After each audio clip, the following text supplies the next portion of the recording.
ஓவியா, ஒட்டுமொத்தமாக வளைகுடா நாடுகளில் என்று பார்த்தால் 1 கோடிக்கும் அதிகமான இந்தியர்கள் வசித்து வருகிறார்கள்.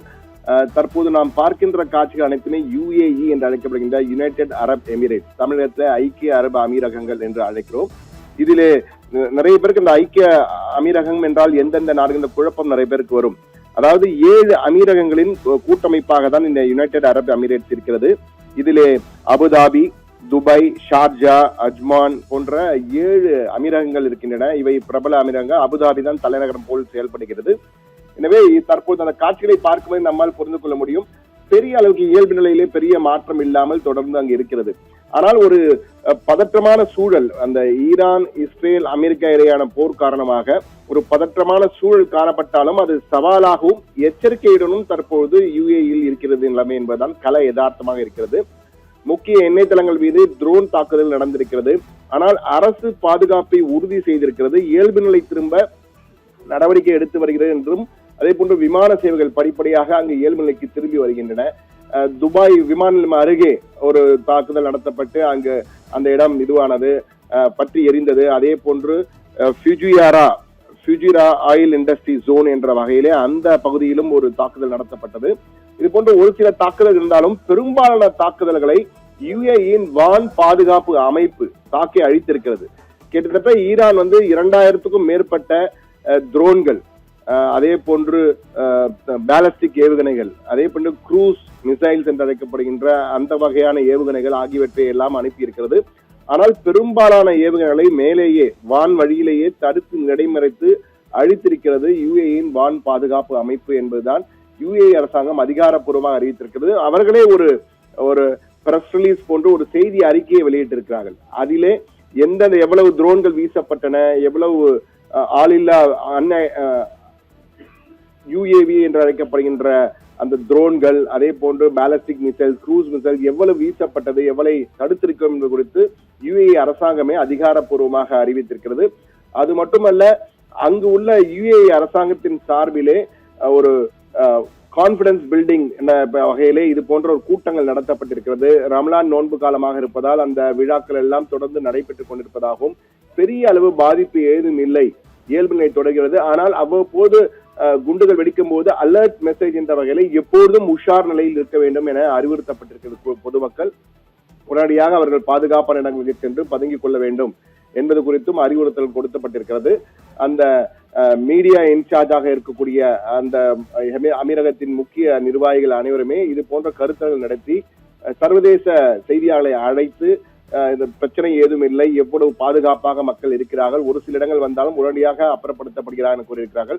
பிப்ரவரி 28ஆம் தேதி இந்த தாக்குதல் ஆரம்பித்தது.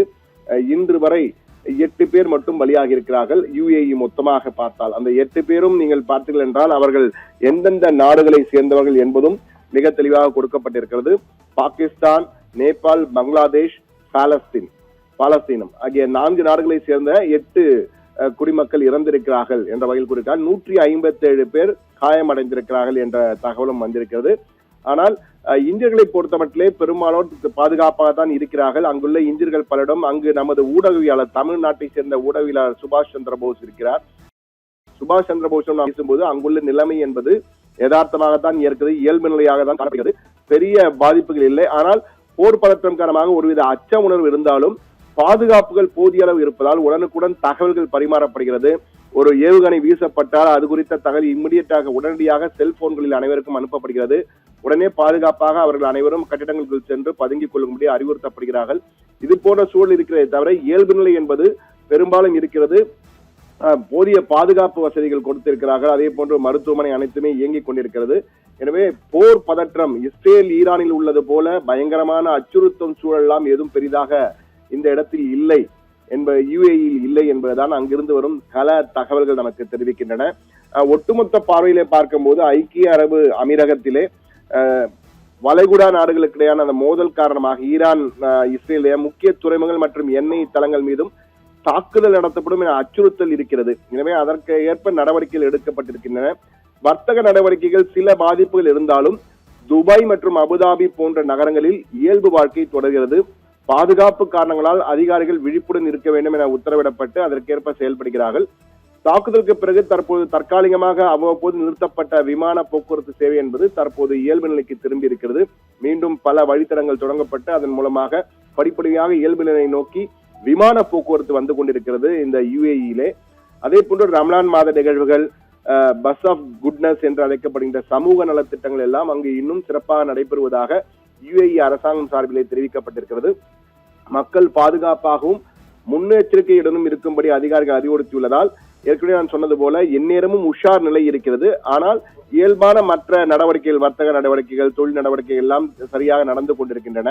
அதே போன்று சர்வதேச வங்கிகளுக்கு முக்கியமான இடமாக இருக்கின்ற மையங்களாக இருக்கின்ற இந்த இடங்களிலே அந்த சர்வதேச நிதியம், சர்வதேச நிதி பரிவர்த்தனை அனைத்துமே வழக்கம் போல் நடந்து கொண்டிருக்கிறது. அதில் எந்த பிரச்சனையும் இல்லை என்றும், அதே போன்று அபுதாபியிலே டிரைவர்லெஸ் டாக்ஸிகள் என்ற வகையான போக்குவரத்தையும் அறிமுகம் செய்திருக்கிறார்கள்.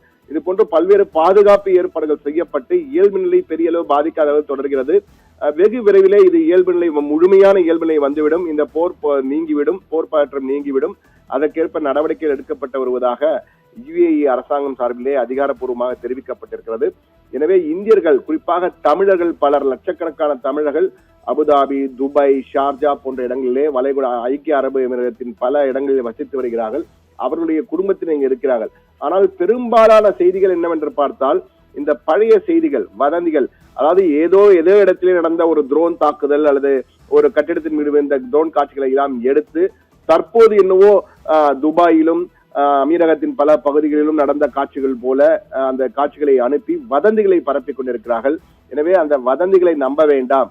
இந்த வதந்தி என்பது சாதாரணமாக இந்த வதந்தியை ஒருவர் ஃபார்வர்ட் செய்கிறார் என்றால் அதனுடைய பாதிப்பு என்னவென்று தெரியாமல் அவர் ஃபார்வர்ட் செய்கிறார். அதை பார்க்கின்ற அந்த நபருடைய குடும்பத்தினர், பலருடைய குடும்பத்தினர் இங்கு இருப்பார்கள், தாயகத்தில் இந்தியாவில் இருப்பார்கள், தமிழகத்தில் இருப்பார்கள். அவர்களாம் நிச்சயமாக பதற்றப்படுவார்கள். எனவே ஒரு செய்தியை ஃபார்வர்ட் செய்வதற்கு முன்பாக பல முறை யோசித்து செய்ய வேண்டும் என்ற வேண்டுகோளை ஐக்கிய அரபு அமீரகத்தின் சார்பிலே ஊடகவியலாளர்கள் மட்டுமல்ல அனைத்து பொதுமக்களுக்கும் அந்த கோரிக்கையை வைத்திருக்கிறார். என்றால் தற்போது செல்போன் வைத்திருப்போர் அனைவருமே ஊடகவியலாளர்களாக தான் இருக்கிறார்கள். எனவே அந்த வகையில் முன்னெச்சரிக்கையுடன் செய்திகளை அனுப்ப வேண்டும் என்ற வகையிலும் அவர்கள் கோரிக்கை வைத்திருக்கிறார்கள். தற்போதைய நிலையில நீங்கள் பார்த்தீர்கள் இயல்பு நிலை தொடர்கிறது. ஆனால் ஒருவித அச்ச உணர்வு இருக்கிறது. எந்த நேரம் எதுவும் நடக்கலாம். எனவேதான் உஷார் நிலை என்பதையும் கொடுத்திருக்கிறார்கள். ஆனால் உரிய பாதுகாப்பு நடவடிக்கைகள், முன்னெச்சரிக்கை நடவடிக்கைகள் எடுக்கப்பட்டிருப்பதாகவும் கூறுகிறது. ஐக்கிய அரபு அமீரகம், சுருக்கமாக தற்போது சொல்ல வேண்டும் என்றால், ஒரு பதற்றமான பிராந்திய சூழலை எதிர்கொண்டிருந்தாலும் தன்னுடைய பொருளாதாரம் மற்றும் சமூக வலிமையால் நிலைமையை சமாளித்து வருகிறது என்பதுதான் அங்கிருந்து வரும் யதார்த்த கள நிலவரமாக இருக்கிறது என்பதை அங்குள்ள ஊடகவியலாளர்கள் அனைவருமே நம்மிடம் உறுதியாக சொல்கிறார்கள்.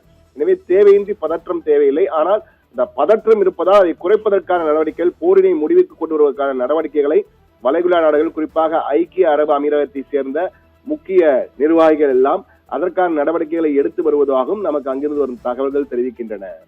ஓவியா.